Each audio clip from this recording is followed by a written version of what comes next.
Me aceitas com meus medos, falhas e temores. Enche meu viver, minha vida entrego pra seguir teus passos. A ti me rendo.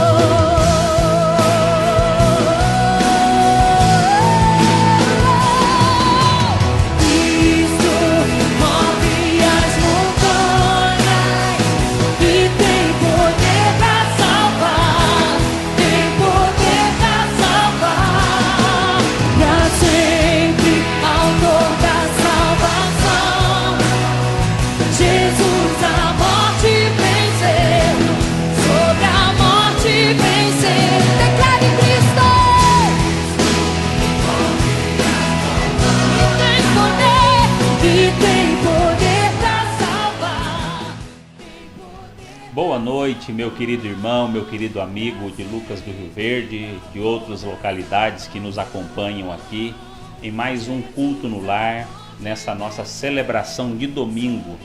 Meus queridos, é bom estarmos juntos nesse tempo, na presença do nosso bom Deus, adorando e glorificando o nome dele, mas como nós sentimos falta do tempo juntos de adoração no templo, né? Podermos ter ali o contato pessoal, juntos, interagirmos, não só nos cultos, mas em tantas outras atividades que a nossa igreja realiza, ações ministeriais, né? Nós temos sentido falta neste tempo, mas nós devemos compreender a necessidade que a pandemia nos impõe e por isso nós não estamos tendo culto presencial. Estaremos aqui ainda enquanto as autoridades não retornarem com as atividades, não autorizarem o retorno das atividades, nós estaremos aqui através das redes sociais, através da internet, para podermos levar a você uma mensagem de fé, de esperança e amor, para que você possa enfrentar também esse tempo que nós estamos vivendo. E nós agora iniciando este culto de adoração ao Senhor, eu quero já convidar você, porque nós já adoramos, já louvamos o Senhor com uma bela canção que já falou ao meu e ao seu coração, mas eu quero convidar você a orarmos neste momento, termos um tempo de oração. Você aí no seu lar, interceder junto com a sua família, os seus familiares, confiando numa mensagem ou numa palavra do Senhor Jesus. Em Mateus capítulo 11, o versículo 28, Jesus diz: venham a mim todos os que estão cansados e sobrecarregados, e eu lhes darei descanso. Essa é uma promessa de Jesus. Jesus, ele nos convida a ele, venham a mim, e ele convida a todos, sem distinção, todos os que estão cansados e sobrecarregados, e eu lhes darei descanso. Ele convida a presença dele, para a comunhão com ele, poder receber dele o cuidado. E ele diz: venham a mim, venham todos, e eu lhes darei descanso. Ele promete a dar a nós esse refrigério, essa paz. Eu darei descanso à vossa alma, né? Alma essa, meus amados, que neste tempo tem estado muito abatida, tem sido atacada por sentimentos de medo, né, de insegurança, diante dessa pandemia e de todo o caos instaurado em todo o mundo. Mas nós vamos orar neste momento, pedindo que o Senhor traga descanso à nossa alma, descanso e paz ao nosso coração. Vamos fazer isso. Tenha aí este tempo enquanto você ouve essa canção, para que você expresse a oração do seu coração, e em instantes eu oro junto com você por essa sua necessidade, por este seu pedido. Oremos ao nosso Deus. Vou levar meus problemas pra Deus, entregar meus problemas pra Deus, abençoar minha família, minha casa, meus irmãos, porque eu creio no poder da oração. Eu creio no poder da oração. Querido Deus, eterno Pai, nós estamos na Tua presença nesta hora para adorar, para reconhecer a Tua grandeza, exaltar o Teu bom e santo e precioso nome. E nós queremos neste momento apresentar as nossas almas, os nossos corações, a nossa vida emocional. Deus, o quanto nós temos estado abatidos, angustiados, preocupados nesse tempo. Muitos ainda amedrontados, em pânico, diante de tanta notícia ruim, de tanta maldade, de tanta morte e um caos que se instaurou em todo este mundo. Mas nós queremos neste momento confiar na Tua palavra, que nos diz: venham a mim todos que estão cansados e sobrecarregados, e eu lhes darei descanso. É esse descanso que eu peço que o Senhor traga a cada um dos Teus filhos e das Tuas filhas que nos acompanham neste momento. Meu Pai, dissipa toda a dor daqueles que estão enlutados. Em nome de Jesus, repreende toda a enfermidade daqueles que estão enfermos. Traga paz àqueles que estão atribulados, aqueles que estão abatidos, meu Pai, reanima os seus corações. Em nome de Jesus, meu Pai, renova Teu cuidado sobre nós. Enche-nos de alegria e de esperança, uma esperança que não perece, mas que permanece e prevalece, em nome de Jesus. Cuida de nós e recebe esta hora, este tempo, como expressão de adoração e de louvor ao Teu santo, precioso nome, no nome de Jesus. Amém. Louvado seja o nome de Cristo Jesus. Meus queridos, queremos agradecer a sua participação aqui neste culto. Eu quero convidar você a pegar aí a sua Bíblia para que nós possamos meditar um pouco na palavra do nosso Deus.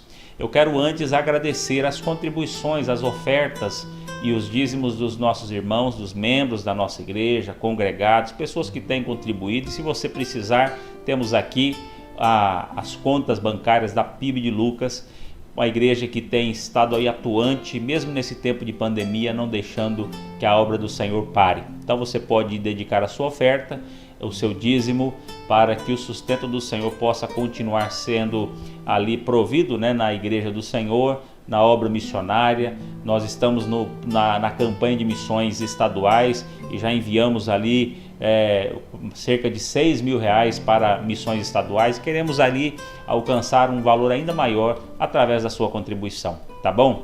Mas nessa noite, meus queridos, nesse momento aqui deste culto que celebramos ao Senhor, nós vamos pensar acerca da eternidade e pensarmos acerca de alguns assuntos importantes na eternidade. Nas próximas mensagens, nos próximos domingos, nós estaremos meditando acerca de alguns assuntos relacionados à eternidade. E eu quero começar hoje meditando com você acerca da realidade do pecado. A realidade do pecado. E nós vamos observar no texto da palavra do Senhor acerca do que é o pecado, quais as consequências do pecado e a solução de Deus para vencermos o pecado e entendermos como é que nós podemos vencer esse mal que se instaurou na vida do ser humano, que é o pecado. Então, vamos ler a palavra do Senhor em Romanos capítulo 8, a partir do versículo de número 19, diz ali a palavra do Senhor: a natureza criada aguarda com grande expectativa que os filhos de Deus sejam revelados, pois ela foi submetida à futilidade, não pela sua própria escolha, mas por causa da vontade daquele que a sujeitou, na esperança de que a própria natureza criada será libertada da escravidão da decadência em que se encontra para a gloriosa liberdade dos filhos de Deus. Sabemos que toda a natureza criada geme até agora como em dores de parto. E não só isso, mas nós mesmos que temos os primeiros frutos do Espírito, gememos interiormente, esperando ansiosamente nossa adoção como filhos, a redenção do nosso corpo. Louvado seja o nome do nosso Deus. Meus queridos, nós queremos então observar acerca da palavra esta realidade do pecado e como mudar a realidade do pecado da nossa vida. E em primeiro lugar nós vamos observar, meus amados, que a Bíblia vai nos dizer que acerca da condição do ser humano. Qual a condição do ser humano quando fomos criados? Como é que Deus nos planejou? Como é que Deus nos criou? Qual era o nosso estado ao sermos criados pelo nosso Deus? A Bíblia vai nos dizer, queridos, que Deus, ao nos criar, Ele nos criou de forma perfeita. Fomos criados perfeitos, porque fomos feitos por um Deus que é também perfeito. Ele é perfeito e nos fez perfeitos. E então a Bíblia vai nos dizer que Deus é absolutamente perfeito e, consequentemente, sua criação também é perfeita. Observe que a Bíblia vai nos apontar isso em alguns lugares. E Moisés declarou: Ele é a rocha cuja obra é perfeita. Ele é a rocha cuja obra é perfeita. Então a obra de Deus é descrita por Moisés como uma obra que é perfeita. Também lemos na declaração de Davi em 2 Samuel 22:31 que o caminho de Deus é perfeito. O caminho, a vontade, o propósito, de Deus, que Deus estabeleceu, os projetos de Deus são perfeitos. Davi declara isso. E o Senhor Jesus, em Mateus capítulo 5, verso 48, ele vai nos dizer que sede vós, pois, perfeitos, como é perfeito o vosso Pai. Ele nos chama então à perfeição, ao aperfeiçoamento, à semelhança do que é o nosso Pai Celestial. Então, Adão e Eva, quando foram criados no paraíso, ali na criação, eles foram criados em um total estado de inocência. Eles foram criados sem nenhum tipo de malícia na sua natureza, eles foram colocados em um ambiente onde eles foram inseridos. O ambiente era um ambiente perfeito, numa condição perfeita. Gênesis vai nos dizer acerca disso, que lá em Gênesis capítulo 2, verso 25, diz ali: e não se envergonhavam.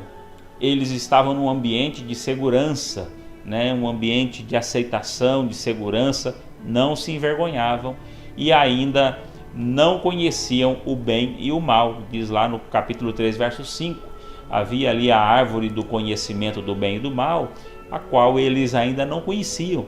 Então eles não tinham essa noção, eles eram totalmente puros, inocentes, foram criados num ambiente perfeito, numa vida perfeita, colocados em um ambiente igualmente perfeito.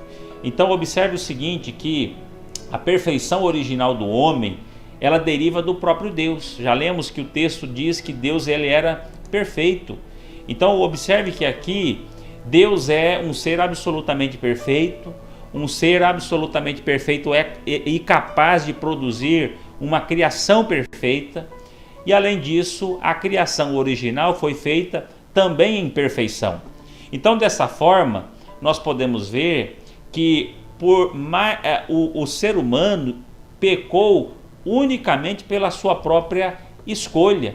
Então por que o homem pecou? O homem pecou deliberadamente pela sua opção, pela sua escolha.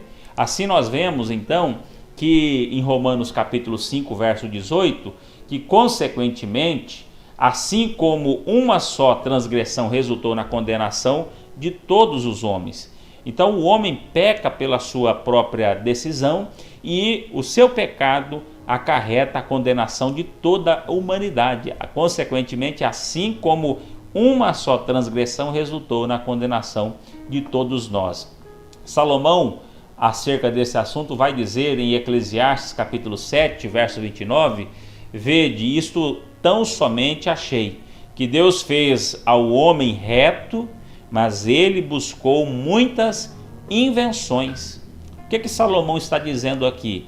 Deus criou o homem perfeito, mas o homem decidiu trilhar o seu próprio caminho. E nesse sentido, queridos, Adão e Eva pecaram então pela sua escolha específica. Eles pecaram por sua livre decisão de escolha. Gênesis 2, versículo 16 diz assim, que de toda a árvore do jardim, o Senhor diz, tu comerás livremente. Deus deu ao homem liberdade. E Deus estava dizendo ao homem, a Adão e Eva, que eles eram livres, que eles tinham liberdade para comer, administrar, usufruir de todo o Éden. Mas quando Adão escolheu desobedecer, Deus o chamou à responsabilidade. E Deus vai perguntar a Adão, no capítulo 3 de Gênesis, no versículo de número 11, Deus pergunta, comeste tu da árvore que te ordenei que não comesse? Muitos perguntam, queridos, se perguntam como é que Deus criou o homem perfeito? Como é que Deus criou o homem livre? Se Deus colocou ali uma árvore do conhecimento do bem e do mal, que ele não deveria comer, para que ele pecasse. Na verdade, Deus não pôs a árvore para que o homem pecasse, mas a árvore representava a liberdade de escolha, a opção. Você tem a opção de viver de acordo com a minha vontade ou a decisão de viver segundo o seu querer. Isso é liberdade. É liberdade de escolha, que tem sim consequências. E essa consequência, essa responsabilidade, o homem é chamado. Deus interroga ele. Você comeu da árvore que eu te ordenei que não comesse? E Adão precisa se justificar juntamente com Eva. Então o homem peca pela sua própria decisão de pecar. Ninguém é culpado pelos seus erros. Ninguém é culpado pelos seus pecados. Cada um é responsável por si. A exceção de uma criança que é inocente, que não tem ali uma consciência, mas quando atingimos a idade da consciência, somos nós responsáveis pelos nossos atos, pela nossa postura, pela nossa conduta. Assim, a liberdade de Adão envolvia uma escolha entre o bem e o mal. A árvore do conhecimento do bem e do mal, da qual o Senhor disse, não comerás. E o homem então precisava escolher. Havia ali presente a decisão de escolha. Foi uma decisão livre. À medida que ela foi uma decisão livre, Adão e Eva exerceram o seu poder de escolha, exerceram a sua liberdade e optaram, claro, por uma escolha que trouxe grande dano a eles e a toda a humanidade. Eles poderiam ter escolhido o bem, não comer, obedecer a Deus. Mas a escolha de Adão, meus queridos, trouxe uma consequência ao mundo, trouxe caos ao mundo, e a escolha que Adão fez pelo mal poderia ter sido evitada. Ela poderia ter sido evitada se Adão e Eva, ao decidirem não comer do fruto, mas obedecer a Deus, eles evitariam a desobediência. O mal era evitável para Adão e Eva. E isso fica claro a partir do fato de que Deus os advertiu de antemão. Deus de antemão os advertiu dizendo: não comerás. A árvore do conhecimento do bem e do mal, dela não comerás, porque no dia que comeres, certamente morrerás. Isso é uma advertência. Mostrou consequências, mostrou o dano que haveria, o caos que estaria na vida de Adão e Eva ao desobedecerem aquela instrução. Mas eles optaram por fazer de acordo com o seu querer. Mas eles poderiam ter evitado. Em quarto lugar, meus queridos, o diabo não fez com que Adão e Eva pecassem. Ou seja, há sim a participação de Satanás na queda, no entanto, a desobediência ou o pecado só ocorreu pela livre decisão do homem. Não foi o pecado quem fez, forçou. Não foi o diabo quem fez e forçou o homem a pecar, mas sim ele os tentou, ele os seduziu, os atraiu, os enganou, porque veja que a cena ali da queda revela isso, que a serpente induziu, mostrando que seria bom, que o fruto seria bom, e então diz o texto que a mulher, vendo que o fruto era bom, o comeu e deu ao seu marido. Então a serpente seduziu, enganou, mas a decisão de comer foi do homem. Foi o homem. Na justiça brasileira, se você for seduzido por alguém para cometer um crime, você é responsável por aquele crime. Aquela pessoa pode ter ali também a sua punição, como houve ali no caso da serpente, no caso de Satanás, mas você deverá prestar contas das suas responsabilidades, do crime que você cometeu. Mas foi fulano que pediu, que mandou, que pagou, foi ele que me enganou para que eu fizesse, mas você fez. A responsabilidade é sua, foi você quem executou. Então você será responsabilizado pela sua atitude, de ter ali cometido esse ato criminoso que tem consequências. Assim, a Bíblia vai nos dizer, em João capítulo 13, verso 2, e acabada a ceia, tendo já o diabo posto no coração de Judas Iscariotes, filho de Simão, que o traísse. Então veja, o exemplo ali de Judas é mais uma demonstração de que cada um comete o pecado pela sua própria escolha, pelos seus próprios maus desejos. Satanás o tentou, pôs no seu coração e ele decidiu trair Jesus. A escolha foi dele, a escolha sempre é nossa, a decisão final é sempre nossa. Obedecer a Deus, agradar a Deus ou agradar a nossa natureza caída, a nossa carne, a praticarmos aquilo que corrompe a santidade de Deus na nossa vida, tá certo? Então, em quinto lugar, Deus não fez com que Adão pecasse. Também não foi a serpente, também não foi Deus quem fez com que Adão pecasse. Adão pecou pela sua própria vontade. Tiago capítulo 1, versículo 14 diz que cada um, porém, é tentado pela sua própria cobiça, sendo por esta arrastada e seduzida. Então observe que a razão do pecado é que nossa natureza pecaminosa, ela deseja pelo mal, ela tem ambição pelo que é mal, por satisfazer a nossa natureza carnal, os prazeres da nossa carne. Então pecamos por nossa livre vontade de pecar, pela nossa livre decisão. Então, até aqui, querido e querida, pare de lançar nos outros a responsabilidade pelos seus erros. Assuma que você é pecador, que você pecou, errou, falhou. Assumir, reconheça e se arrependa, para que haja também confissão dos seus pecados. Amém? Então, até aqui nós vimos isso. Como é que o pecado originou, se desenvolveu.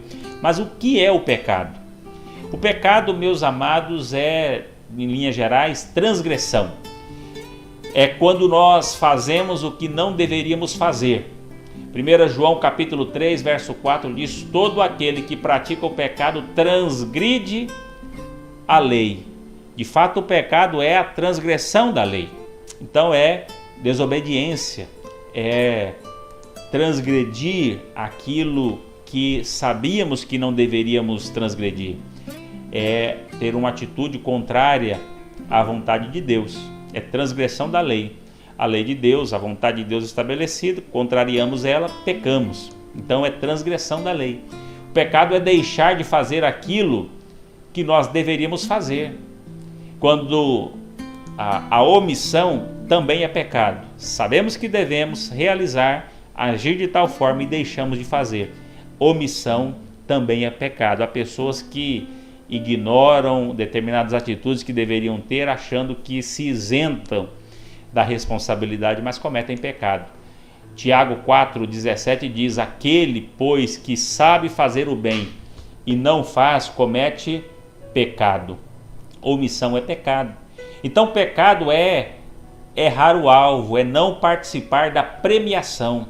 É aquele atleta competidor que não chegou ao fim e não alcançou a vitória, e por isso não participa da premiação da vitória, porque ele errou o alvo, ele contrariou aquilo que se esperava dele. É prevaricação, é transgressão, é agir de forma acobertada, ou seja, de uma forma traiçoeira e ofensivamente, né? O pecado é também iniquidade ou impiedade, que tem a ver com uma moralidade errada, é a perversidade. Talvez a iniquidade ela seja das piores formas de pecado, porque ela demonstra uma depravação total da nossa moralidade. É um estado de pecado mais sujo, mais impuro e mais depravado que o ser humano pode praticar. Então o pecado é essa transgressão, prevaricação, iniquidade, é agir com perversidade. Agora, como é que Deus vê a pecaminosidade do ser humano? Como é que Deus enxerga isso? A Bíblia vai nos dizer o seguinte: como está escrito, não há nenhum justo, nenhum sequer, não há ninguém que entenda, ninguém que busque a Deus, todos se desviaram, tornaram-se juntamente inúteis, não há ninguém que faça o bem, não há nenhum sequer, suas gargantas são um túmulo aberto, com as suas línguas enganam, veneno de serpente está nos seus lábios, as suas bocas estão cheias de maldição e amargura, os seus pés são ágeis para derramar sangue, ruína e desgraça marcam os seus caminhos e não conhecem o caminho da paz.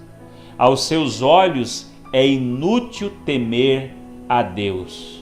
Querido e querida, como é que Deus vê o nosso pecado? Exatamente da maneira que Romanos, o capítulo 3, descreve. Ele vê que a humanidade, movida pelo pecado, tem bocas e lábios impuros, os seus pés são ágeis para derramar sangue, a ruína e desgraça marcam as suas vidas, há uma completa falta de paz. Aos seus olhos é inútil temer a Deus. Deus olha para a humanidade e vê a humanidade considerando, ou a humanidade vivendo dessa maneira, uma humanidade presa nos seus pecados, os seus delitos, vivendo à revelia de Deus, ignorando totalmente a existência de um Deus santo, justo, eterno e soberano do universo, que nos criou para a sua glória. Então, queridos, isso é algo muito sério. Quais são, portanto, as consequências do pecado? O que é que o pecado causa na sua vida e na minha vida? O que é que o pecado causa no mundo, na criação? O que é que o pecado trouxe ao mundo? Quais as consequências do pecado? Bem, pelo mau uso do livre-arbítrio, da liberdade, o pecado entrou no mundo e afetou a criação perfeita de Deus. Nós fomos criados, como já vimos, fomos criados perfeitos e nos tornamos imperfeitos pelo pecado. Agora nós precisamos de que Deus, que é perfeito, restaure a nossa condição de perfeição. E isso Deus realiza através de Jesus. É acerca disso que Paulo vai dizer em Romanos capítulo 8. Ele diz lá no versículo 19: a natureza criada aguarda com grande expectativa que os filhos de Deus sejam revelados, pois ela foi submetida à futilidade, não pela própria escolha, mas por causa da vontade daquele que a sujeitou, na esperança de que a própria natureza criada será libertada da escravidão, da decadência em que se encontra, ou de que se encontra, para a gloriosa liberdade dos filhos de Deus. E sabemos que toda a natureza criada geme até agora, como em dores de parto. Observe, meus queridos, que o pecado trouxe sofrimento e caos à nossa vida. Acerca disso, o ser humano pode ter a frustração de viver um vazio de Deus por causa do seu pecado, porque o pecado trouxe caos e trouxe morte espiritual, distanciamento de Deus, um vazio de Deus. A morte espiritual, meu querido, é essa separação de Deus, é esse vazio da presença de Deus. É o que Isaías declara em Isaías 59, versículo 2. Mas as vossas iniquidades fazem divisão entre vós e o vosso Deus, e os vossos pecados encobriram o seu rosto de vós, para que não vos ouça, para que vos não ouça. Então, o pecado causou separação entre nós e o nosso Deus, de modo que Deus não pode nos ouvir, Deus não pode ter comunhão conosco por causa da impureza, da nossa desobediência, da transgressão à vontade, à lei do Senhor. Gênesis capítulo 3, o verso 7 e 8 diz da condição que o homem tinha ali e do privilégio que ele perdeu, e mostra o que é de fato essa morte espiritual que o homem já viveu logo no momento posterior ao seu pecado. Veja o que diz ali em Gênesis capítulo 3: os olhos dos dois, de Adão e Eva, se abriram e perceberam que estavam nus. Ouvindo o homem e a sua mulher os passos do Senhor Deus, que andava pelo jardim, quando soprava a brisa do dia, esconderam-se da presença do Senhor Deus, entre as árvores do jardim. O que é que o pecado trouxe ao homem? Medo, pavor, vazio de Deus, vergonha. Isso é que o pecado traz à nossa vida. Aquela aparente sensação de prazer momentâneo que o pecado traz, e o pecado infelizmente é prazeroso, mas é um prazer passageiro, momentâneo, que não permanece, mas que em seguida vem sofrimento, é trazido o caos. E por isso o pecado traz como consequência morte espiritual. Efésios capítulo 2, o versículo 1 e 2 também nos diz que vocês estavam mortos em suas transgressões e pecados, nos quais costumavam viver quando seguiam a presente ordem deste mundo. Todavia Deus, que é rico em misericórdia, pelo grande amor com que nos amou, deu-nos vida juntamente com Cristo, quando ainda estávamos mortos em transgressões. Pela graça vocês são salvos. Olha que coisa maravilhosa. Essa é a maravilhosa graça de Jesus. Nós estávamos mortos nos nossos delitos e pecados, mas Deus, por amor a você, amor a mim, Ele deu seu Filho para morrer na cruz do Calvário, para perdão dos nossos pecados. E é por isso que o Senhor vai mostrar que em Gênesis capítulo 2, o verso 16 e 17, que no momento exato que Adão tomou parte do fruto proibido, ele começou a morrer fisicamente. E apesar da mentira de Satanás de que eles não morreriam, lá no versículo 4 de Gênesis,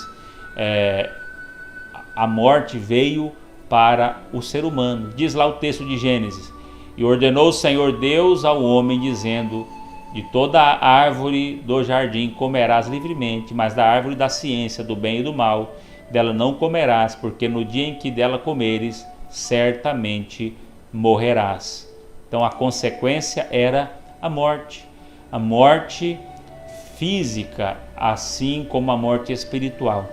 Adão e Eva pecaram e morreram espiritualmente porque perderam a comunhão com Deus, e passaram a morrer agora fisicamente, porque o seu corpo agora passava a padecer. E veja que no próprio decreto de Deus fica claro a consequência da morte física, porque eles não morreram instantaneamente fisicamente, mas eles já começam o sofrimento do corpo é aparente.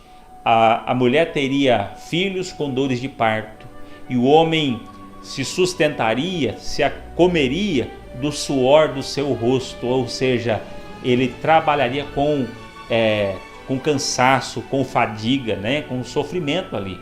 Então observe que a punição não é trabalho, mas sim o sofrimento.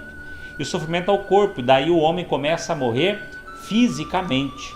Mas Romanos capítulo 5, verso 12 ainda diz: portanto, da mesma forma como o pecado entrou no mundo por um homem, e pelo pecado a morte, assim também a morte veio a todos os homens, porque todos pecaram. Então, não há um justo sequer, todos somos pecadores, todos morreremos fisicamente, a menos que Cristo volte até lá, e todos estamos mortos espiritualmente, como também todos nós estamos sujeitos a vivenciar, a experimentar a terrível morte eterna. O Apocalipse capítulo 20, o versículo 14 e 15 diz: então a morte e o inferno foram lançados no lago de fogo. O lago de fogo é a segunda morte, que é a morte eterna. Se o nome de alguém não foi encontrado no livro da vida, este foi lançado no lago de fogo. Então observe que o pecado gera na nossa vida a morte espiritual, que é o vazio de Deus. A morte física, a morte do corpo, e a morte eterna é passar a eternidade longe de Deus. A eternidade é a ausência de tempo. Nós com Cristo estaremos eternamente no céu, mas sem Cristo o pecado traz para nós condenação eterna, sofrimento, ranger de dentes eternos que não tem fim. Então, se Adão não tivesse aceitado a tentação, ele continuaria perfeito, e nós, na mesma condição, estaremos todos garantidos na eternidade com Deus, a presença eterna de Deus na nossa vida. Na verdade, eu entendo que o ser humano foi criado para essa eternidade. A Bíblia nos ensina isso, mas o pecado trouxe a quebra nesse plano de Deus, de modo que agora o ser humano ele tem a possibilidade da morte. O ser humano não foi criado para morrer, mas foi criado para a eternidade. Mas o pecado trouxe morte física, morte espiritual e a morte eterna. Então, meus queridos e minhas queridas, que nós possamos ter essa disposição de consertar a nossa vida. Porque a pergunta que vem a nós neste momento é: o que nós precisamos fazer para poder vencer o pecado? O problema do pecado só pode ser vencido pela pessoa de Jesus Cristo.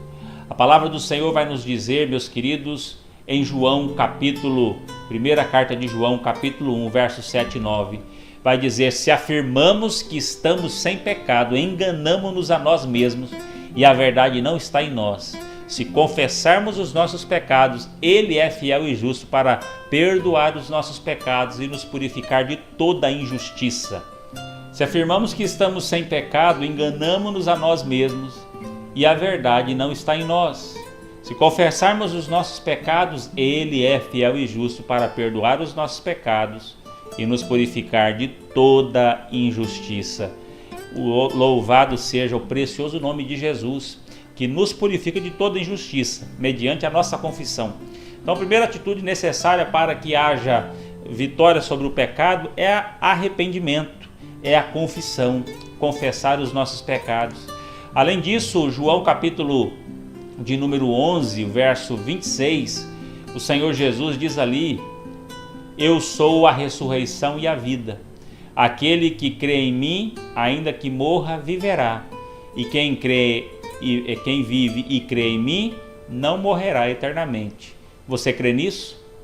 Observe que Jesus deixa claro: eu sou a ressurreição e a vida. Aquele que crê em mim, ainda que morra, viverá. E quem vive e crê em mim, não morrerá eternamente. Você crê nisso? Pergunta que eu faço a você é: você que me assiste neste momento, crê nisso? Confia nessa verdade? Se a primeira atitude que nós precisamos ter é a de arrependimento, seguida da confissão dos nossos pecados para que Deus nos perdoe, a segunda atitude é crer em Jesus, é andar com Jesus, é decidir receber a vida que Jesus dá. Ele é a ressurreição e a vida, e quem nele crê, ainda que morra fisicamente, este viverá eternamente e viverá espiritualmente, a presença de Deus. Essa é a vida eterna. E a vida eterna, meus queridos, conforme o Senhor Jesus nos ensina em João 17, é conhecer o único Deus verdadeiro e a Jesus Cristo a quem enviaste. Então, meus queridos, ao concluir essa mensagem, eu quero desafiar você que ainda não teve um encontro com Jesus. Arrependa-se, confesse a Jesus os seus pecados e decida entregar a sua vida a Ele. Decida reconciliar-se com Ele, decida entregar-se a Ele, porque Ele, na sua graça, misericórdia e bondade, dará a você perdão, reconciliação com Deus, e você poderá ter a certeza de andar e desfrutar da gloriosa presença de Deus em sua vida. Você quer isso? Deseja tomar essa decisão? Se sim, ore comigo, dedicando a sua vida, você que já teve um encontro com Jesus, consagrando a sua vida, permanecer nesta aliança com o Senhor, de andar numa vida santa, livre do pecado e uma vida que satisfaça a Jesus Cristo, nosso Deus. Amém? Oremos então. Ore comigo assim: Senhor Jesus, nesta hora eu confesso que eu sou pecador, eu entrego a minha vida a Jesus e recebo Jesus como meu Senhor e como meu Salvador. Perdoa os meus pecados e dá a minha vida eterna no céu, no nome de Jesus. Pai querido, nós te pedimos que o Senhor também venha abençoar a vida de cada um dos teus filhos e das tuas filhas que já tiveram um encontro com Jesus. E nesta hora, meu Pai, nós rededicamos a nossa vida para renovar o nosso compromisso com Cristo Jesus, o nosso Senhor. Ajuda-nos, capacita-nos e abençoe-nos no nome santo de Jesus. Amém. Meu querido e minha querida, que você viva uma vida santa e livre do pecado, mas uma vida na presença gloriosa de Deus, que foi essa vida para a qual Deus nos criou e nos salvou em Cristo Jesus. Amém? Que o Senhor abençoe você, abençoe a sua família, no nome de Jesus, tá bom? Tenhamos uma semana abençoada, na graça e na paz de Jesus. Fiquemos todos com Deus, no nome de Jesus. Amém.